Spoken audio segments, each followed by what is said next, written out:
Thanks for joining me for another week of Wide Open Throttle. Today we're going to start by addressing some of our viewers' comments and questions regarding our testing procedures.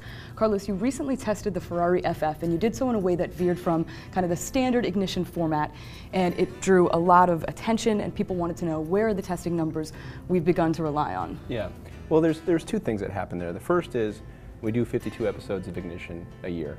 And if every single one of those is going to the test track and then driving at some beautiful mountain road, as nice as that is, it does get kind of tiring. So every time we get to change it up, we will, just for the sake of making it interesting. And then number two, with the FF, we were actually planning on doing that kind of episode, getting one in LA, testing it, driving it, talking about it, and this opportunity came up to drive it on ice in Colorado.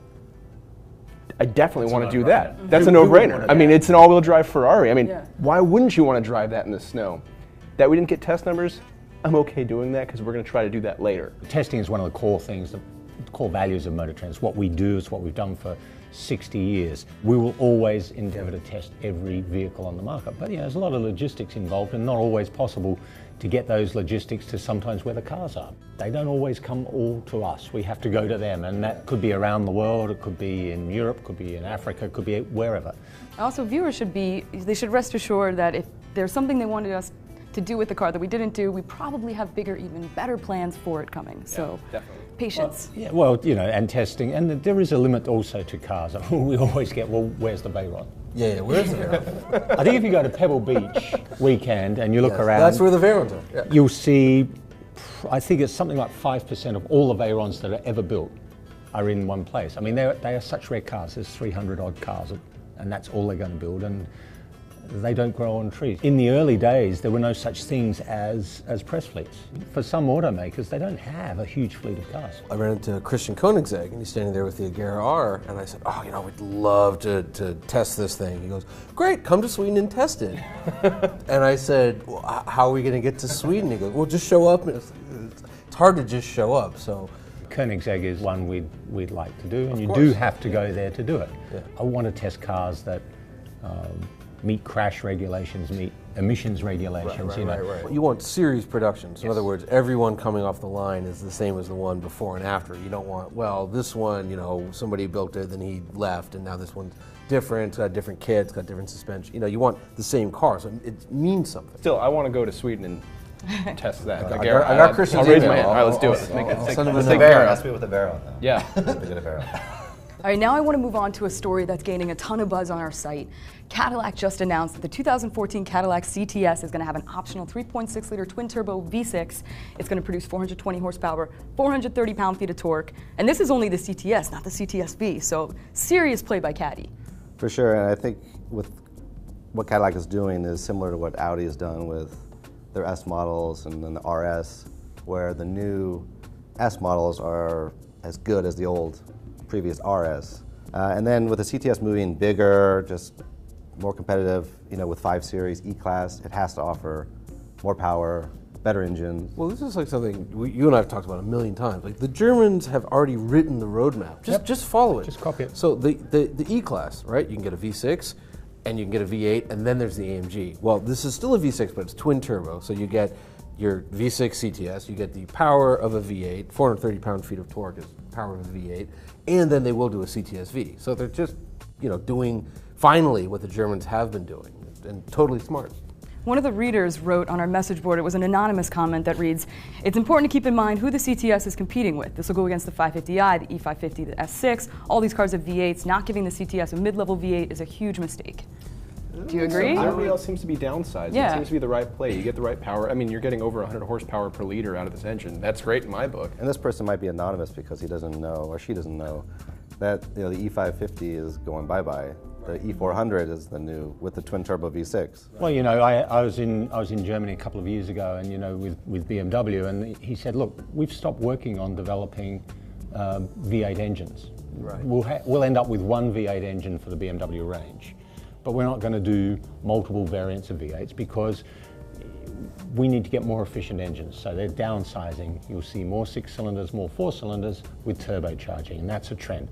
There'll still be a V8, but they'll be for limited applications in limited markets. The real mass of volume, even in S-Class 7 Series size vehicles, is going to go to 6-cylinder engines, not V8 engines. So, this Cadillac's actually right on trend here for once. I want to point out that just because the CTS isn't launching with a V8, I know, talking to some of our sources, that the ATS and the Camaro and the CTS, they made sure that they can all take V8s. There still is room for like a Corvette engine in there. Oh, absolutely.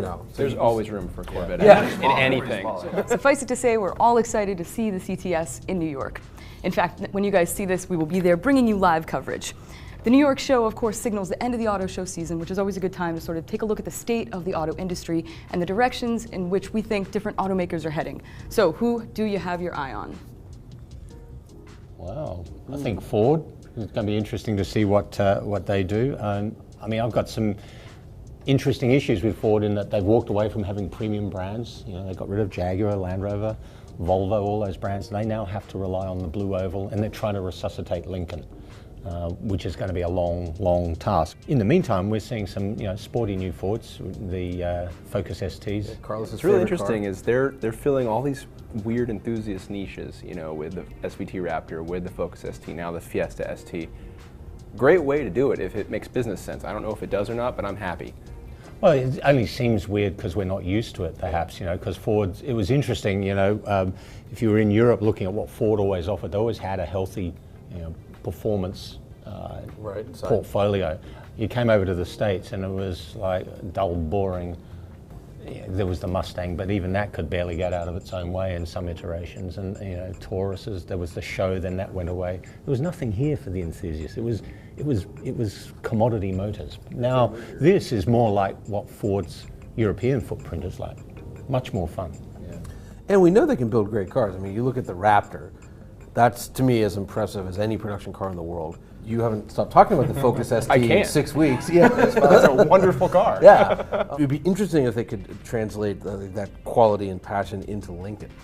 That's going to be the real struggle. I think it's going to be a long time before we see anything on that. I mean, Ford is, 15 to 20 years behind Cadillac in resuscitating the Lincoln brand, and even then, what do you do with Lincoln outside the United States? Nobody knows it. Right. Everyone's vision outside of America of Lincoln is it's the car Kennedy was in when he was assassinated. But that's it. What do we think about the BMW-Mercedes rivalry? BMW has historically been kind of the enthusiast choice. Is the gap narrowing? I think BMW right now is kind of in a holding pattern, it seems. Like there's kind of no real new product coming. Mercedes is, man, they're pumping them out. We're going to have CLA 45 at New York, which will be a huge car for them. The new E63 with 4MATIC and 500. The new S-Class interior, I mean, it looks ready to take the game right up to Audi. Yeah, I think Mercedes is really encroaching on BMW's old territory. Well, that CLA 45 is going to be a very interesting car. I mean, I saw the hatchback version in Europe, and it had, racing stripe, it had a red spoiler, it had the black wheels with the red brakes. I mean, it looked like a boy racer car with a 3-pointed star on it. And they're getting more power per liter out of that 2-liter than McLaren gets out of their V8. I mean, it's ridiculous. I still want to find out how, because I just have a hard time believing. There's a guy, Tobias. What is he like? This magic come out of his fingers or something? He's a head of development. I mean, this is a guy where we're talking, and I said, what do you think of the 458 Italia? He goes, wow, it's a very good car. I just hired 6 people from Ferrari. So like, he's very serious. And BMW has, don't forget, got 750 brake horsepower per litre out of the BMWs, more than that, out of the 1.5 litre BMWs with 1,000 horsepower. For a race. 1,500 horsepower. For a race. It's still those were production blocks though. They just took old 3 Series blocks, X-rayed them to make sure they weren't cracked, put a 98mm turbo on it, and went F1 racing. Well, I remember having a wonderful lunch with Paul Rocher at a Monaco Grand Prix one year, and Paul was the genius behind these engines. And I said, so, how did you know when you got to the limit of the engine? Because there was so much power, they couldn't dyno the engine on their own dynos. They had to do 1-cylinder versions and then sort of extrapolate up. So I said, how do you know when you'd exceeded the limit? He said, it's very simple. We just blew the crankshaft out the bottom of the engine. and dialed it back. You know, when you're at the limit, when you have to do a powertrain warranty for 6-8 years, I don't know what the current Mercedes warranty is, and you're getting 170 horsepower per liter out of it, if you can do it, wonderful, that's great, but I'm still like cautious. But how many people drive around at wide open throttle all the time? Yeah, nobody. Besides Carlos. All the time, every day. But it's not going to be making 360 horsepower most of the time. Most of the time, people are going to just go to work, get on the freeway, sit in traffic. So it's kind of brilliant to offer that much. But this is exactly the sort of car that Mercedes-Benz should be building. You know, the company has a proud history of technology, of racing, of really pushing the envelope in vehicle design and engineering. And so a road car that does 170 brake horsepower per litre is exactly the sort of car those guys should be building, and will bring them within the reach of a younger audience too, that can really relate to that sort of technology.